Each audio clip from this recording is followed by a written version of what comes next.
welcome back to my channel. So, kumusta naman tayong lahat, no? Okay, so for today's video po ay mag-share lang ako ng ilan sa mga language translation tools or websites na pwede nating gamitin. So, may pagkakataon ba na nahihirapan tayong Tagalogin or Englishin ng isang words or phrase or pangungusap or sentences? Okay, di ba minsan nagtatanong tayo, ano nga ulit sa English yung ganito? Ano nga ulit sa Tagalog yung ganyan? Okay, so itong mga websites na to or tools na to ay makakatulong sa ating mga teachers and learners, no? Hindi nga lang sa mga teachers and learners, pwede rin siya sa ibang profession, especially kung maita-translate kang mga text, kwento, tula, or na nasa English, tas gusto mo siyang Tagalogin, yan. So, disclaimer lang, no? Ito yung ilan sa mga websites na pwede natin gamitin. Pero, gusto ko lang i-remind na ito mga website or tools na to, may pagkakataon na yung translation niya ay sobrang literal. So, wag natin iasa dito sa mga translators na to yung tamang pagsasalin ng language, no? So, kaya nga may tao pa rin, no? Tayo mga tao, kaya tayo, especially yung mga nag-aaral ng language, no? So, hindi natin solely pwedeng iasa dito sa mga tools na to yung pagta-translate ng particular language.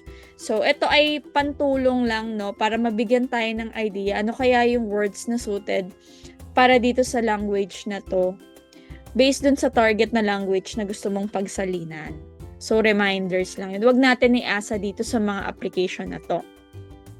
Okay, so pantulong lang talaga. Tayo pa rin talaga yung mag-check kung tugma or tama yung na-translate dun sa language na yon.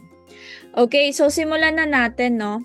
Ito ay mga free applications or websites lang, no? Kaya malaking tulong to sa atin. Okay, simulan natin na sa number 1.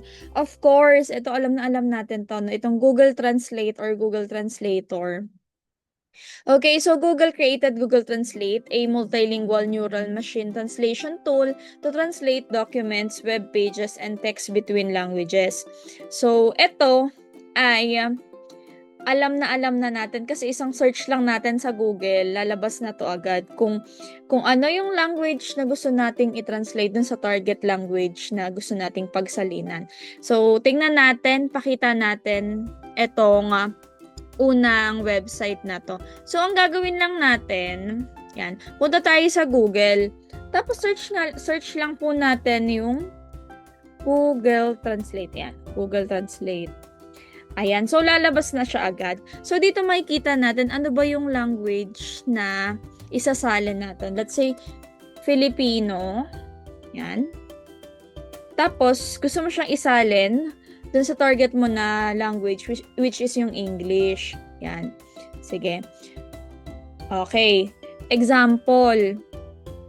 Pumunta siya sa bahay. He went home. So, kung mapapansin natin, yung translation niya, literal na translation pero tama naman, no? He went home. Yan. So, ito yung Google Translate. Pero hindi sa lahat ng pagkakataon tulad nga ng sinabi ko, is tugmang-tugma yung gusto nating i-translate, no, kapag ginamit natin tong Google Translation.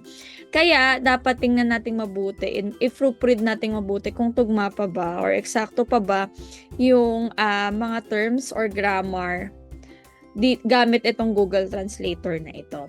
So, yan yung number 1. Okay? Ayan. So, Google Translate or Google Translator. So, masa-search lang naman natin siya agad-agad. Okay? So, hindi natin kailangan pahirapan yung sarili natin dyan. Okay? So, number 2. Okay? So, ito yung number 2. Killbot. Yan. Helps writers of a skill levels fine-tune their writing by providing several tools including its grammar checker, paraphraser, plagiarism checker, citation generator, AI detector, translator, AI humanizer, and more. Okay, so dito naman sa Killbot, etong application na to or itong tool na to, sobrang ganda niya kasi marami siyang features. Meron siyang free, meron din premium. So, syempre, pag premium, lahat talaga ma-access mo. Pero kung ang focus mo lang naman is translator rather, pwede mo siyang gamitin for free. Yan. So, Killbot. Pwede kang mag-sign in, pwede rin namang hindi. So, tingnan natin, no? Ano ba yung Killbot? Sige, punta tayo dito sa Google. Yan. So, let's say nasa Google ka, na isi-search mo lang Killbot. Ayan. Open natin. Click natin yung link, then open. Ayan. So, ito na yung sinasabi nating mga tools. Ayan. So, syempre, ang concern lang naman ng ating content is yung translator. So, tingnan natin. Okay. So, tingnan natin kung ita-translate natin yung kanina nating sinabi. No? So, Tagalog to English. Pero marami ba tong language siya? Depende sa kung anong gusto nyong language. Yung simulaing language nyo, then yung target language nyo. Yan. So, marami siya. Yan. Tingnan natin. Ayan. So, nakita natin, no? Marami po yan. So, pwede tayong mamili kung anong gusto nating i-translate or kung saang language galing. So, pumunta siya sa bahay. Okay, so translate natin. He went to the house. Nakita niyo yung difference? Kanina, he went home. Ito naman, he went to the house. Okay? So, nagkakaiba-iba. So, ito nga yung sinasabi ko na kung ano talaga yung essence or message na gusto nating i-translate, yun yung sundin nating translation. At the same time, sabi ko nga, tool lang naman ito para makatulong or mabigyan tayo ng idea sa translation. Pero tayo pa rin mismo yung dapat mag-translate originally ng words na yun sa mas maayos na grammar, no? Sa mas maayos na position ng mga words and sentences or structure na ating gustong gawin or isalin. Yan. So, he went to the house. Yung kanina, dun sa Google Translate, he went home. Okay? So, depende sa kung ano talaga yung gusto nating i-translate. Yun naman yung dapat nating sundin. Okay. So, the next one. So, pang-last na to, no? Itong pang-last natin. Yan. So, itong natawag nating Bing Translator. Yan. So, it is a powerful tool that provides real-time translation services allowing users to translate text and speech with ease.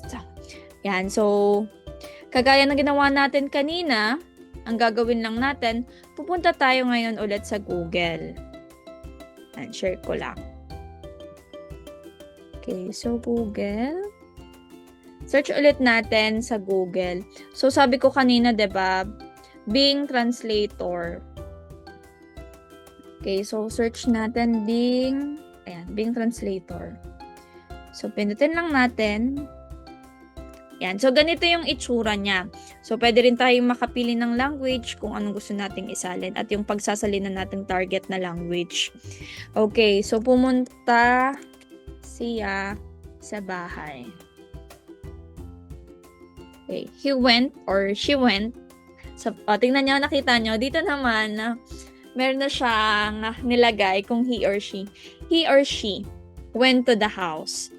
Okay? So, ang cute, no? Nakikita natin yung differences nitong mga tools na to or websites na to pagdating sa pagsasalin. Pero tulad nga ng sinabi ko, bilang isang tao, yan, ikaw pa rin na makakapag-decide kung ano yung eksaktong salin na kailangan mo. So, ulitin ko lang lahat, pantulong lang po itong mga pinakita kong websites or application for grammar translation or for language translation. Ayan. So,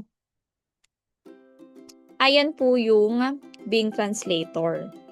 So, yung tatlong websites na yan, ma-access naman natin siya online. Free lang din naman siya. So, wala tayong magiging problems dito. Okay, hindi natin kailangan magbayad. Pero kung sobrang haba na siguro, hindi ko pa talaga na talagang nakikita lahat kung paano kung sobrang haba ng text. Pero, kung mano-mano naman or isa-isa mo yung bawat sentences or paragraphs, pwede naman siya na-try ko.